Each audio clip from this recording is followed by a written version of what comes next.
मुझे माफ़ करिएगा मगर आपका टोन जो है। And you say my tone?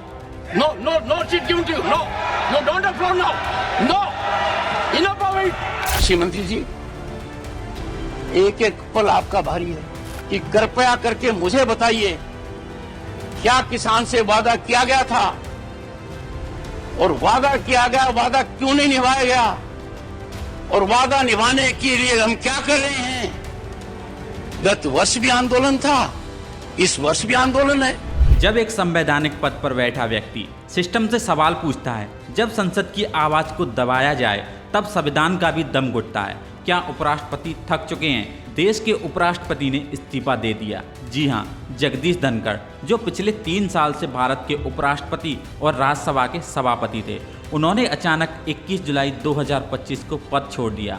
आधिकारिक कारण बताया गया स्वास्थ्य समस्याएं।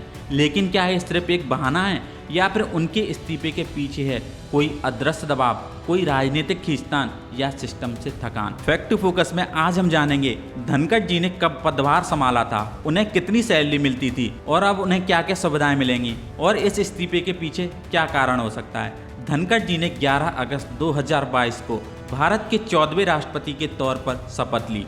वो एनडीए के उम्मीदवार थे और विपक्ष की मार्गरेट अल्वा को हराकर चुनाव जीते।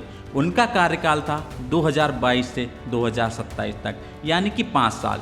लेकिन 2025 में महज 3 साल के भीतर ही उन्होंने खुद को अलग कर लिया। धनखड़ साहब ने अपने इस्तीफे में लिखा है, स्वास्थ्य कारणों से अब मैं उपराष्ट्रपति का कार्य नहीं संभाल सकता। डॉक्टरों ने सलाह दी है कि मुझे तनाव से दूर रहना चाहिए। याद कीजिए, यही जगदीश धनखड़ हैं जो बार बार न्यायपालिका की चयन प्रक्रिया और संसद की मर्यादा को लेकर बेबाक आवाज उठाते रहे और यहाँ तक कि सरकार की नीतियों पर भी खुले तौर पर सवाल उठाते रहे। कृषि मंत्री जी, एक एक पल आपका भारी है कि कृपया करके मुझे बताइए क्या किसान से वादा किया गया था और वादा किया गया वादा क्यों नहीं निभाया गया और वादा निभाने के लिए हम क्या कर रहे हैं। गत वर्ष भी आंदोलन था, इस वर्ष भी आंदोलन है। राज्यसभा में कई बार वो अपनी ही सरकार के मंत्रियों को टोकते नजर आए। कहीं ये इस्तीफा उन सवालों की कीमत तो नहीं? 135 करोड़ जनता आज के दिन चिंतित है, चिंतन कर रही है, मंथन कर रही है कि क्या प्लीज ऑनरेबल मिनिस्टर, क्या हमारा ये स्तर हो गया है कि हम एक दूसरे की बात नहीं सुन सकते? नेता बोले तो इधर से डिस्टर्बेंस, प्रतिपक्ष के नेता बोले तो इधर से डिस्टर्बेंस।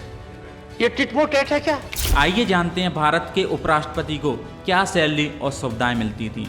उनको हर महीने 4 लाख रुपए प्रति माह वेतन, Z+ सुरक्षा, सरकारी स्टाफ और वाहन, फ्री मेडिकल सुविधाएं और विदेश यात्राओं का पूरा खर्च सरकार उठाती। अब जब उन्होंने इस्तीफा दे दिया है तो क्या ये सब बंद हो जाएगा? बिल्कुल नहीं। इस्तीफा देने के बाद भी एक उपराष्ट्रपति को मिलती हैं कुछ सुविधाएं, जैसे कि 2.5 लाख रुपए प्रति माह पेंशन, कुछ समय तक सरकारी सुरक्षा, CGSS के तहत मेडिकल लाभ, कुछ सालों तक सचिवीय सहायता और 2 या 3 महीने तक सरकारी बंगला। हालांकि अगर इस्तीफा किसी विवाद या राजनीतिक कारण से दिया गया हो तो उस सुविधाएं राष्ट्रपति के विवेक पर कम भी की जा सकती हैं। अब क्या होगा? कौन बनेगा अगला उपराष्ट्रपति? भारतीय संविधान के मुताबिक 6 महीने के भीतर नए उपराष्ट्रपति का चुनाव करना जरूरी।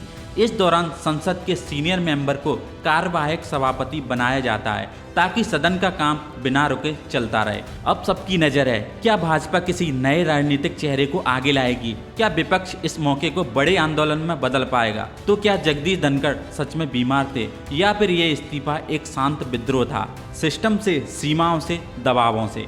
क्या एक संदेश था कि अब संवैधानिक पद भी स्वतंत्र नहीं रह गए? क्या आपका मानना है, क्या ये सिर्फ एक स्वास्थ्य का मामला है या सत्ता की राजनीति का नया अध्याय?